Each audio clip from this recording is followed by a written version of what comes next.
என் அன்பு சகோதர சகோதரிகளே, இயேசு கிறிஸ்துவின் நாமத்தில் என் அன்பின் வாழ்த்துக்கள்.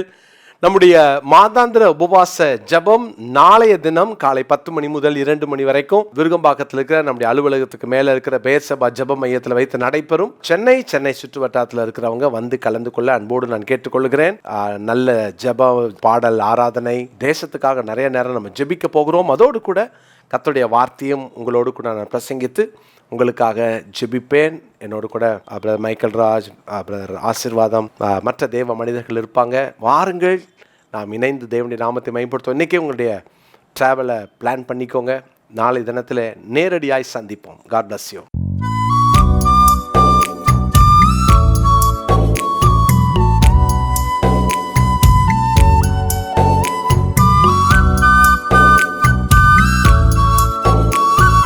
என் அன்பு சகோதர சகோதரிகளே, ஆண்டவராகிய இயேசு கிறிஸ்துவின் நாமத்தில் அன்பின் வாழ்த்துக்கள்.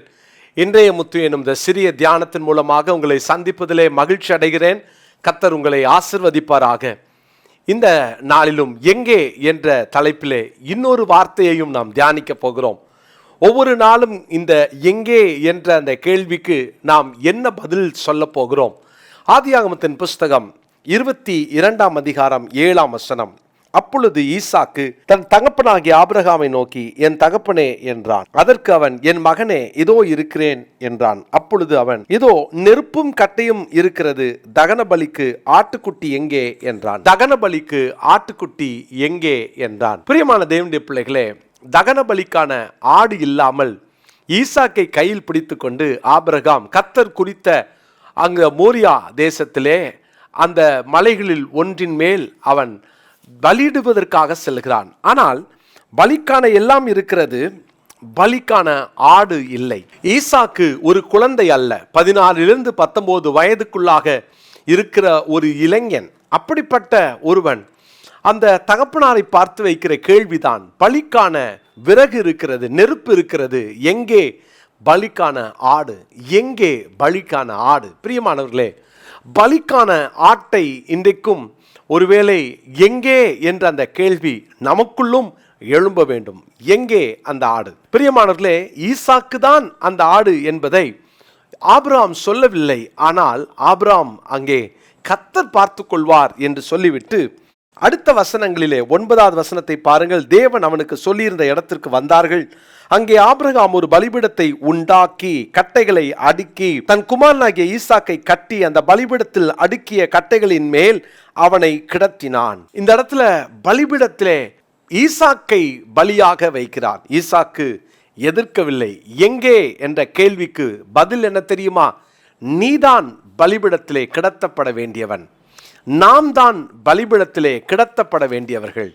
பலிபீடம் இன்றைக்கு காலையிலே உங்கள் பலிபீடத்திலே பலிக்கான ஆட்டை, பலிக்கான அந்த நபரை கிடத்தி விட்டோமா? யாரையோ ஒருவரை கொண்டு வந்து பலிபீடத்தில் வைப்பதல்ல, நம்மையே பலிபீடத்தில் வைப்பது, நம்முடைய சித்தத்தை பலிபீடத்தில் வைப்பது. ரோமருக்கு எழுதின நிருபம் 12ஆம் அதிகாரத்திலே ஆண்டவர் நம்மிடத்திலே அதை தான் எதிர்பார்க்கிறார்.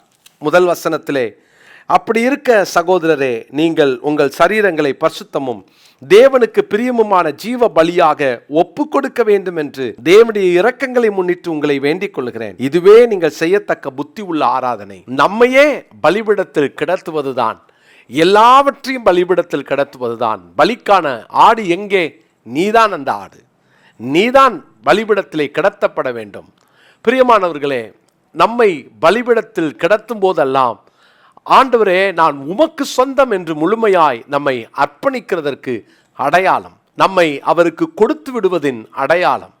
இனி நான் அல்ல, எல்லாம் நீர்தான் என்று அவருக்கு நம்மை அர்ப்பணிப்பதினுடைய அடையாளம். பிரியமானவர்களே, உங்களை கொடுத்து விட்டீர்களா? பலிபீடத்திலே நம்மை கிடத்துவோம். பலிக்கான ஆடு எங்கே? நாம் தான் நம்மை கிடத்துவோம். ஆனால் நாம் மரிப்பதில்லை. என் சுயம் அங்கே மரிக்கிறது. அங்கே என்னுடைய மன விருப்பங்கள், என் ஆசைகள், என்னுடைய சுய சித்தங்கள் அங்கே மரிக்கிறது. ஆனால் என்னை ஆண்டவர் புது மனிதனாக என்னை உயிரோடு கூட எழுப்புகிறார். பலிபீடத்தில் கடத்தப்பட்ட அந்த ஈசாக்கு இப்பொழுது புது மனிதனாய் எழும்புகிறார். அவனுக்கு பதிலாக அங்கே ஒரு ஆட்டுக்கடா கொம்புகள் சிக்கியிருந்த ஒரு ஆட்டுக்கடாவை அவர் அங்கே பலி செலுத்தினார். பிரியமானவர்களே, 2000 ஆண்டுகளுக்கு முன்பாக நமக்காக இயேசு பலியானார். விசுவாசிக்கின்றீர்களா? நான் மரிக்க வேண்டிய இடத்திலே இயேசு பலியானார். இயேசுவின் பலியை 3 வசனங்களை கொண்டு நான் சுட்டிக்காட்ட விரும்புகிறேன். முதலாவது 13வது வசனத்தின் பின்பகுதி. அங்கே ஒரு ஆட்டுக்கடாவை கண்டான். அப்பொழுது ஆபிரகாம் போய் கடாவை பிடித்து அதை தன் குமாரனுக்கு பதிலாக தகன பலியிட்டான். நான் என்னை பலிபீடத்தில் கிடத்துவேன் என்றால் எனக்கு பதிலீடாய் இந்த உலகத்தில் வந்த, எனக்காக மரித்த, எனக்காக பலியான இயேசு கிறிஸ்துவின் அன்பை நான் பார்க்க முடியும், ருசிக்க முடியும். பிரியமானவர்களே, நான் மரிக்க வேண்டிய இடத்திலே எனக்கு பதிலாய் மரித்த ஒருவர் இன்றைக்கும் நம்மை கேட்கிறார், பலிபீடத்திலே வைப்போம். அவர் பலிக்கான ஆடு எங்கே என்று இன்னைக்கு நம்ம பார்த்து கேட்டா நம்ம என்ன சொல்வோம்? ஆண்டவரே, எனக்கு பதிலீடாய் நீர் பலியானீர் அல்லவா, எனவே என்னையே தருகிறேன் என்று அர்ப்பணிப்போம். இரண்டாவதாக, பலிக்கான ஆடு எங்கே என்று ஆண்டவர் நம்மை பார்த்து கேட்டால் நாம் என்ன சொல்ல போகிறோம்? அந்த பலி எப்படிப்பட்ட பலி தெரியுமா? யோவான் 3:16 வாசிக்கிறோம், தேவன் தம்முடைய ஒரே பேரான குமாரனை விசுவாசிக்கிறவன் எவனோ அவன் கெட்டு போகாமல் நித்திய ஜீவனை அடையும்படிக்கு அவரை தந்தருளி இவ்வளவாய் உலகத்தில் அன்பு கூர்ந்தார். அது ஒரு பாசமான பலி. முதலாவது சொன்னேன், பதிலீடாய் கொடுக்கப்பட்ட பலி. இரண்டாவது பாசமான பலி. ஆண்டவர் அந்த பாசத்தினால் எனக்காக அவர் பலியானார். நீ மரிக்காதப்பா, நான் உனக்காக மரிக்கிறேன். பாவத்துக்காக நீ சாக வேண்டிய இடத்துல நான் மரிக்கிறேன். பதிலீடாய். இரண்டாவது பாசத்தினால். எவ்வளவு பெரிய அன்பு! இத்தனை பெரிய அன்பு நிறைந்த ஒரு தெய்வம் எனக்காக இந்த உலகத்தில் மனிதனாய் பிறந்து நமக்காக கேட்டுக்கொண்டிருக்கிற அன்பு சகோதரனே, உனக்காக அவர் பதிலீடாய் வந்து பிறந்தார், பாசமாய் வந்து பிறந்தார், அவர் பலியானார். என் ஆண்டவராகிய இயேசு இன்றைக்கும் அந்த பலியானவர், எனக்காக பாசமாய் தன்னையே அர்ப்பணித்தவர், வாய் திறவாத ஆட்டை போல அமைதியாய் பலியானவர் இன்றைக்கு பலி எங்கே என்று கேட்கிறார். ஒவ்வொரு நாளும் நம்மை பலிபீடத்திலே வைத்து விடுவோம். மூன்றாவதாக, யோவான் சுவிசேஷம் 1ஆம் அதிகாரம் 29வது வசனத்திலே, மறுநாளில் யோவான் இயேசுவை தன்னிடத்தில் வர கண்டு, இதோ உலகத்தின் பாவத்தை சுமந்து தீர்க்கிற தேவ ஆட்டுக்குட்டி என்றார். இயேசுவை உலகத்தின் பாவத்தை சுமந்து தீர்க்கிற தேவ ஆட்டுக்குட்டி. அவர் பாவத்திற்கான பலியானார். பதிலீடாய் தன்னை தந்தார், பாசமாய் தன்னை தந்தார், பாவ நிவாரண பலியாய் தன்னை தந்தார். அவர் கேட்கிறார், இன்னைக்கு நம்மை அந்த பலிபீடத்திலே முழுமையாய் தருவோம். நம்ம பலிபீடத்தில் வெட்டப்பட போவதில்லை. எனக்குள் இருக்கிற தேவையில்லாத காரியங்கள், தேவையில்லாத கிரியைகள், தேவையில்லாத அவரை துக்கப்படுத்துகிற எதையும் தேவன் அந்த பலிபீடத்திலே வைக்க சொல்லுகிறார். பலிபீடத்தில் நம்மையே ஒப்பு கொடுப்போமா? பலிக்கான ஆடு எங்கே? ஒவ்வொரு நாளும் உங்கள் வாழ்க்கையிலே அந்த பலிபீடத்திலே உங்களை கிடத்த கற்றுக்கொள்ளுங்கள். பலிபீடத்தை சந்திக்காமல் ஒரு நாளை துவங்கினால் அது கிறிஸ்தவ அனுபவம் இல்லாத ஒரு வாழ்வாய், கிறிஸ்தவ அனுபவத்தை தொலைத்துவிட்ட ஒரு நாளாய் அது இருக்கும். ஒவ்வொரு நாளும் நம்மை பலிபீடத்திலே கிடத்திவிட்டு வாழ்க்கையை ஜெயத்தோடு ஓடுங்கள்.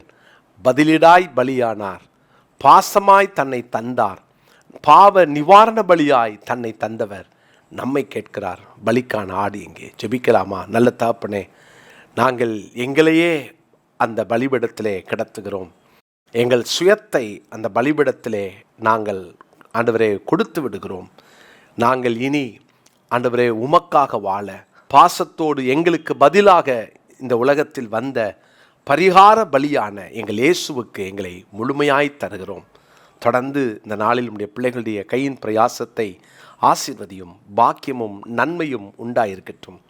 ஆசீர்வதியும் இயேசுவின் நாமத்தில் பிதாவே, ஆமென். பிரியமானவர்களே, இந்த நாளுக்குரிய மனப்பாட வசனத்தை குறித்து கொள்ளுங்கள். 1 பேதுரு 1ஆம் அதிகாரம் 19ஆம் வசனம். 1 பேதுரு 1:19, குற்றமில்லாத மாசற்ற ஆட்டுக்குட்டியாகிய கிறிஸ்துவின் விலையேற பெற்ற இரத்தத்தினாலே மீட்கப்பட்டீர்கள் என்று அறிந்திருக்கிறீர்களே.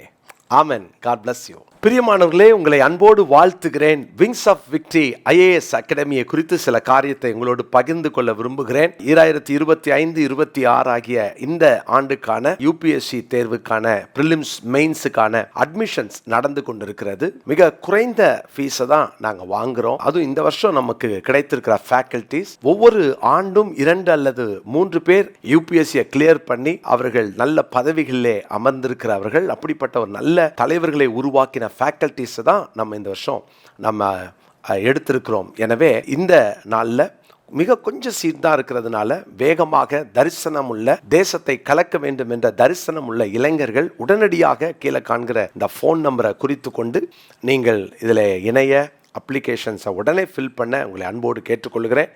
முதல்ல வரவங்க அப்ளிகேஷன் போடுறவங்களுக்கு மட்டும்தான் நம்ம ஹாஸ்டல் ஃபெசிலிட்டியை தர முடியும். மற்றபடி நீங்கள் வந்து டே ஸ்காலராகவும் வந்து படித்து போகலாம். எனவே இந்த ஆண்டு உங்களுக்கு ஒரு பெரிய வாசலை ஆண்டவர் தந்திருக்கிறார். பயன்படுத்தி கொள்ளுங்கள். கர்த்தர் உங்களை ஆசீர்வதிப்பார். God bless you.